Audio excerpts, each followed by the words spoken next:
எல்லாருக்கும் வணக்கங்க. வீடு நீட்டாக வச்சுக்கிறது எல்லா லேடிஸ்க்குமே ரொம்ப பிடிச்சமான ஒன்று. அதில் பெரிய சவாலாக இருக்கிறது இந்த உப்பு தண்ணி கரை தாங்க. உப்பு தண்ணி இருக்கிற வீட்டில் இந்த கரை ஈஸியாக படிஞ்சிரும். அந்த கரை சீக்கிரமாகவும் போகாது. கொஞ்சம் விட்டுட்டோம்னா அந்த இடமே கலர் மாறி போயிடும். இந்த ட்ரே பாருங்கள், நான் பாத்திரம் விளக்கி வைக்கிற ஸ்டாண்டுக்கு அடியில் வைக்கிற ட்ரே தண்ணி படிஞ்சு 5 வருஷமாக இந்த ட்ரே யூஸ் பண்ணுறேன். எவ்வளோ கரை பிடிச்சிருக்குன்னு பாருங்கள். இதுக்கு ஃப்ரெஷ்ஷோங்கிற பிராண்டில் இருந்து டேப் அண்ட் ஷவர் வந்து நான் வாங்கியிருந்தேங்க. இது கிச்சன் பைப்பு, பாத்ரூம் பைப்பு, ஷவர்ல இருக்கிற உப்புக்கரை, இந்த மாதிரி டப்பா பக்கெட்ல இருக்கிற உப்புக்கரை எல்லாமே பளிச்சுன்னு எடுத்துடும் சொன்னாங்க.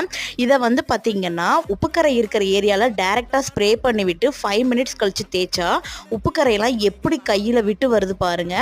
இதை வந்து அதிக அளவு இருக்குது அப்படின்னா 2வது டைம் ஒருக்கா ஸ்ப்ரே பண்ணி தேய்ச்சிங்க அப்படின்னா உப்புக்கரை காணாமையே போயிருங்க. தூக்கி தான் போடணும்னு நினச்சிட்டு இருந்த இந்த ட்ரே வந்து புதுசு மாதிரி மாறிடுச்சு. உப்புக்கரை நீங்க